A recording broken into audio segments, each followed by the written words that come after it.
열린교회 성도 여러분 안녕하세요. 2월 12일 매일 성경 묵상 함께 하겠습니다. 오늘 함께 묵상할 말씀은 요한복음 12장 20절에서 33절의 말씀입니다. 함께 읽겠습니다. 명절에 예배하러 올라온 사람 중에 헬라인 몇이 있는데 그들이 갈릴리 벳사다 사람 빌립에게 가서 청하여 이르되 선생이여 우리가 예수를 배워보자 하나이다 하니 빌립이 안드레에게 가서 말하고 안드레와 빌립이 예수께 가서 여쭈니 예수께서 대답하여 이르시되 인자가 영광을 얻을 때가 왔도다. 내가 진실로 진실로 너에게 이르노니 한 알의 밀이 땅에 떨어져 죽지 아니하면 한 알 그대로 있고 죽으면 많은 열매를 맺느니라. 자기의 생명을 사랑하는 자는 잃어버릴 것이요 이 세상에서 자기의 생명을 미워하는 자는 영생하도록 보전하리라. 사람이 나를 섬기려면 나를 따르라. 나 있는 곳에 나를 섬기는 자도 거기 있으리니 사람이 나를 섬기면 내 아버지께서 그를 귀히 여기시리라. 지금 내 마음이 괴로우니 무슨 말을 하리요? 아버지여, 나를 구원하여 이때를 면하게 하여 주옵소서. 그러나 내가 이를 위하여 이때에 왔나이다. 아버지여, 아버지의 이름을 영광스럽게 하옵소서 하시니 이에 하늘에서 소리가 나서 이르되 내가 이미 영광스럽게 하였고 또다시 영광스럽게 하리라 하시니 곁에 서서 들은 무리는 천둥이 울었다고도 하며 또 어떤 이들은 천사가 그에게 말하였다고도 하니 예수께서 대답하여 이르시되 이 소리가 난 것은 나를 위한 것이 아니요 너희를 위한 것이니라. 이제 이 세상에 대한 심판이 이르렀으니 이 세상의 임금이 쫓겨나리라. 내가 땅에서 들리면 모든 사람을 내게로 이끌겠노라 하시니 이렇게 말씀하심은 자기가 어떠한 죽음으로 죽을 것을 보심이로라. 아멘. 오늘 본문의 말씀은 헬라인들이 빌립을 찾아 예수님을 뵙기를 청하는 내용으로 시작을 합니다. 이 이야기는 예수님의 사역의 초점이 6월절 십자가로 전환이 되는 시점이기 때문에 아주 중요한 내용입니다. 사실 예수님의 1차적인 사명은 이스라엘, 즉 자신의 백성에게 헌신되어 있다는 공간 복음서의 이야기와 평행을 이룹니다. 예수님은 마태복음에서 이렇게 말씀하셨죠. 나는 이스라엘의 집에 잃어버린 양 외에는 다른 데로 보내심을 받지 아니하였노라.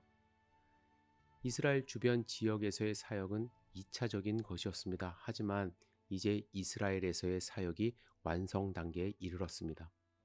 이때 이스라엘에 속하지 않은 헬라 사람들이 예수님께 다가온 것이에요. 예수님은 그들을 막 환영하지도 또 배척하지도 않으시고 헬라 사람들이 왔다는 것의 의미를 예수님의 죽음의 시기가 다가왔다는 것과 연결시켜 말씀하십니다.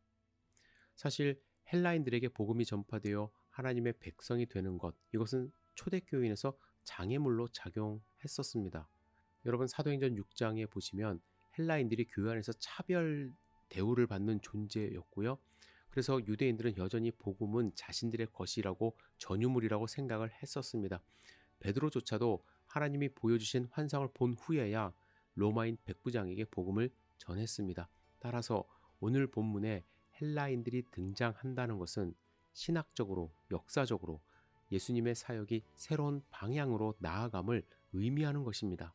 그리고 헬라인들을 포용했다는 것은 이제 예수님이 온 세상을 위한 죽음으로 향하는 길을 가고 있다는 것, 그 시점이 되었다는 것을 말씀하는 것입니다.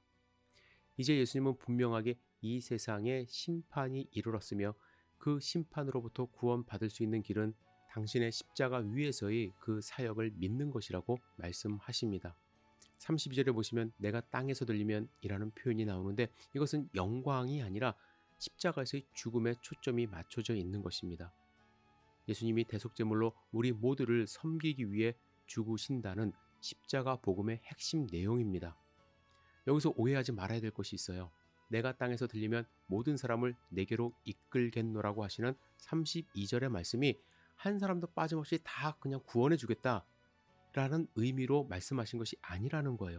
만약에 그렇게 구원을 받을 거라면 예수님이 이 땅 가운데 오시지 않고 그냥 구원을 선포하실 수도 있어요. 하지만 예수님이 나를 위해 십자가에 달려 죽으셨다는 사실을 알고서 그리고 믿을 때에 우리는 구원을 받을 수 있는 것입니다. 모리스라는 학자는 이 문제에 대해서 이렇게 말합니다. 우리는 이 부분을 이끌릴 사람들은 다 이끌리게 될 것이다 라는 의미로 이해해야 한다. 다시 말하면 온 세상이 다 구원받을 것이라고 말씀하시는 것이 아니다. 구원받을 만한 사람들은 모두 구원받게 될 것임을 말씀하고 계시는 것이다. 그리고 예수님께서는 좁은 민족주의적인 구원이 아니라 보편적인 구원에 대해서 말씀하고 계신다. 그리스도의 죽음은 편협주의의 종말을 의미한다. 그 죽음을 통해 유대인들뿐만 아니라 모든 사람들이 주님 앞으로 이끌리게 될 것이다. 그리고 그들은 오직 그 죽음의 덕분으로만 이끌리게 될 것이다. 여러분, 여러분과 저는 예수님께 이끌린 사람들입니다. 그리고 믿음으로 이 이끌림을 받아들여 구원에 이른 사람들입니다. 이 이끌림을 받아들이지 않으면 그 안에 들어가지 못하고 구원을 받지 못합니다. 여러분, 우리를 위해 십자가에 들려짐을 받으신 예수님을 증거해야만 합니다. 그 사실을 믿도록 해야만 합니다. 그래서 예수 그리스도의 복음을 증거하는 의무가 우리에게 있는 것입니다. 여러분, 오늘 누군가와 연결이 있다면 반드시 예수님을 증거해 보시기를 주님의 이름으로 축복합니다. 예수님의 이끌림을 받을 수 있도록, 그 이끌림을 받아들일 수 있도록 여러분들 함께 기도하시며 예수님의 복음을 증거하는 하루 되시기를 주님의 이름으로 다시 한번 축복합니다. 기도하겠습니다. 전능하신 주님, 주님이 우리를 위해 이 땅 가운데 오시고 또 십자가에 들려 올려지심에 대해서 우리가 믿고 의지할 수 있도록 인도하여 주시옵소서. 우리는 그 사실을 믿고 구원을 받았습니다. 우리만 구원받고 또 끝날 것이 아니라 믿지 않는 자들에게 우리의 구원을 증거하며 예수님을 전파할 수 있도록 인도하여 주시옵소서. 힘과 용기가 필요합니다. 주님이 함께 하실 것을 믿습니다. 예수님의 이름으로 기도드렸사옵나이다. 아멘.